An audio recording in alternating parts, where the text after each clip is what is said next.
everyone, this is Veronica. Today we are going to talk about changes in crop insurance scheme. So what are these changes? We'll talk about them in detail and what will be the impact on farmers of these changes. For my video updates and queries, you can connect with me on Instagram and Facebook because I feel together we can make a difference. Now see what is the relevance of this topic in your exams. It will be covered in your mains paper 3, major crops and cropping patterns. At objective level, you should know about crop insurance schemes in India, and at subjective level, you should know the impacts of the said changes. Now see in what context today we are studying this, because here the center has decided to cap its premium subsidy in flagship crop insurance scheme. So there are two main flagship insurance schemes. One is PMFBY, that is Pradhan Mantri Fasal Bima Yojana. Other is restructured weather-based crop insurance scheme. So for these flagship crop insurance schemes, they have restricted its premium subsidy to 30% for unirrigated areas and 25% for its irrigated areas. And earlier it used to exist for unlimited. There was no capping here. So before going forward, let me tell you, whoever is watching us and have not subscribed to StudyIQ, if you don't want to miss any video updates, just subscribe our channel and press the bell icon. Okay, now the thing is, what are the changes in crop insurance scheme? See, the government has here given the flexibility to states and union territories to implement PMFBY and RWBCIS. I will not take their full name again and again because they will be used again and again in the lecture. So here they have given the flexibility to implement these schemes and given them the option to select any number of additional risk covers that features, for example, from prevented sowing, localized calamity, mid-season adversity and post-harvest losses. Earlier, these risk covers were mandatory.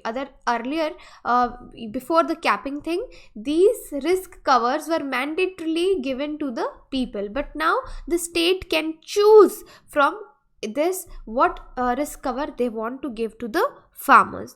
Now the question is why they have taken such a move. Okay, because see, by capping the subsidy premiums rates up to 30%, the center wants to disincentivize certain crops in such areas where growing these crops involve high risks in terms of crop insurance premiums, right? So that is why they want to disincentivize certain crops in such areas.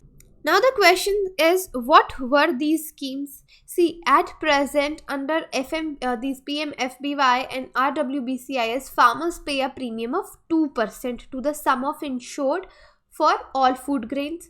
Okay, so this is like if on 1 lakh rupees they are paying only just 2,000 rupees. If there is the sum insured is 1 lakh, farmers just need to pay a premium of 2,000. Okay, for all the food grains. And oil seeds in kharif season, for kharif crops it's 2% and 1.5% for the rabi crops, whether they are food grains or oil seeds, and 5% premium they need to pay for all the horticulture crops. So the difference between the actual premium rate and the rate of insurance premium payable by farmers, which is called rate of normal premium subsidy, is basically shared equally between the center and states. So the subsidy is shared equally between the center and the state. However, states and union territories are free to extend additional subsidy. If they want to give over and above any subsidy, the states and union territories, they can extend to the normal subsidy from their budgets. But until now,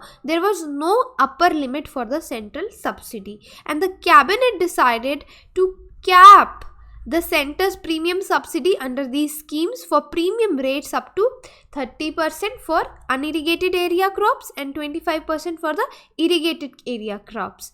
Now next question is, how many farmers are covered under these two schemes? See, during 2018 and 19, about 5.64 crore farmers were enrolled with this Fasal Bima Yojana.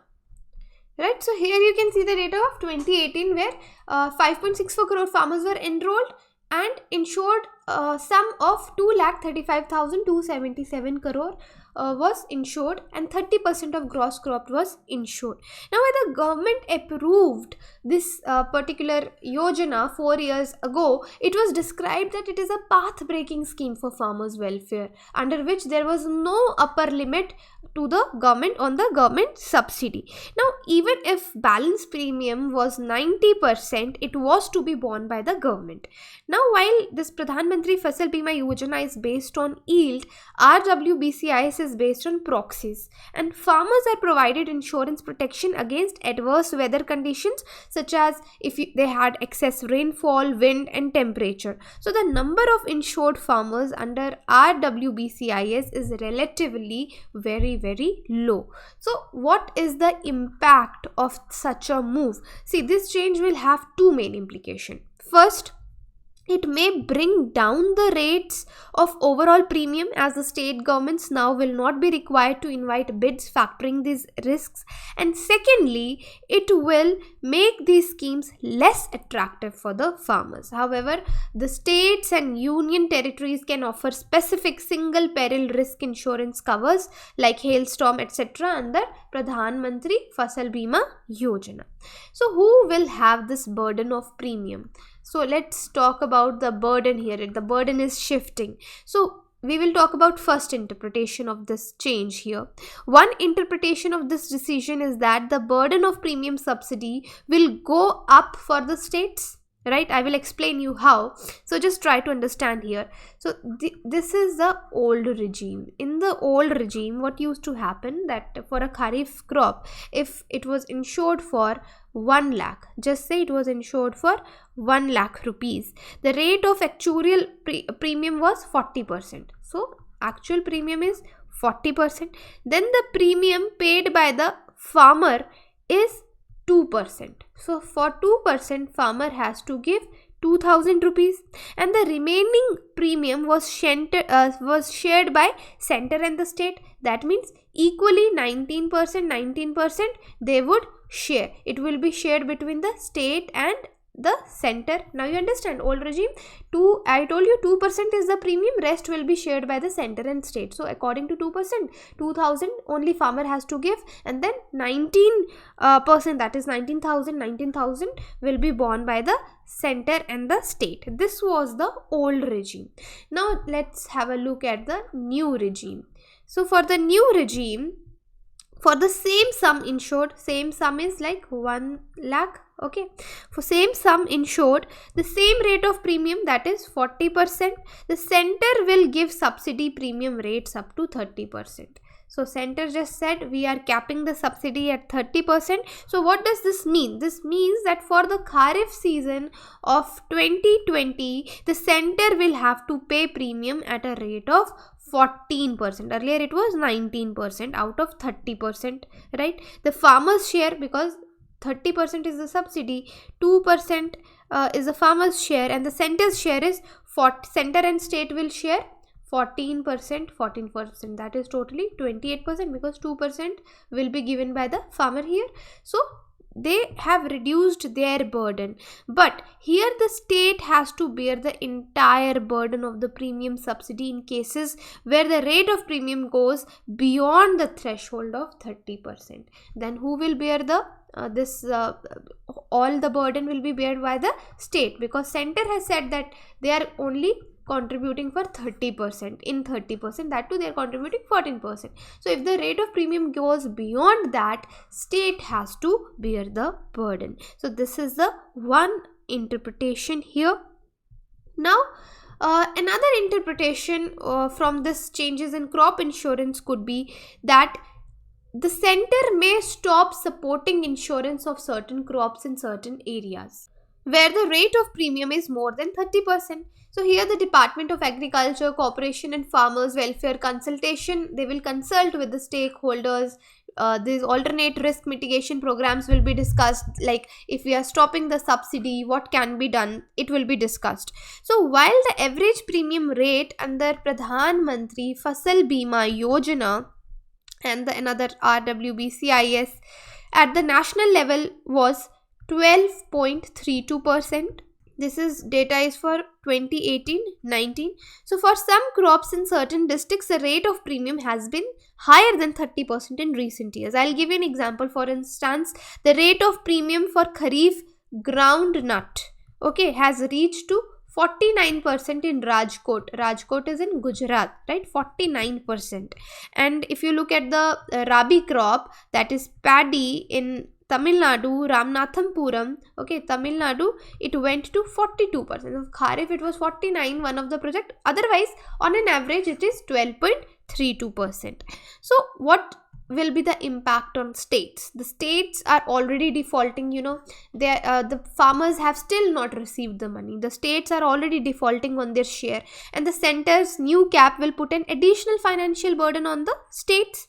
For example, just see, Madhya Pradesh has not paid its share of premium even for Kharif 2018, which comes to be rupees 1500 crore. So as a result, farmers have not got their claims, right? So in fact, most states, it's just not about Madhya Pradesh, most states have delayed the payment of their share of premium. So sources said that in some states, the expenditure on premium of Pradhan Mantri Fasal Bima Yojana is more than 50% of their budget for agriculture. The total budget of the state, it is even more than that, more than 50% of that. So even if we look at the immediate implications, that move will lead to a rise in the rates of premium. That is, the rates of premium will rise as the area covered under insurance and the number of enrolled farmers is expected to come down significantly. And as of now, these schemes are compulsory for all loanee farmers. Okay, loanee farmers under the crop insurance schemes are much fewer than the loanee farmers. So if the farmers who have taken loan, if it is not mandatory, they will opt out of the schemes. The number of insured farmers will drastically come down. So in such a scenario, the rate of premium of certain crops in some areas may go beyond the 30%, right? So these are some of the immediate implications of this scheme. So this is all about today's lecture, where we learned about the changes in the crop insurance schemes and their impact, and we interpreted it in 2 or 3 ways that we think that how it will impact the farmers. So this is all about today's lecture. If you have any queries, you can contact me on social media, and PDF will be there on my Telegram channel, that is t.me Veronica_Om, right? Or you can just search Veronica StudyIQ. Thank you. So this is the channel StudyIQ. If you're preparing for UPSC or any government exam, our pen drive and tablet courses are available.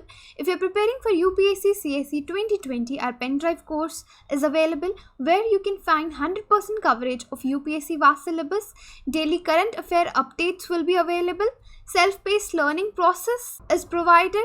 This course has been prepared by top faculties of StudyIQ, and now you can purchase this course at rupees 625 per month only. For additional information, you can visit our site, and there are the phone numbers also given. You can call them and gain the additional information. You can connect with me for my video updates on Instagram and Facebook, because I feel together we can make a huge difference. For queries, you can even email me. Thank you so much.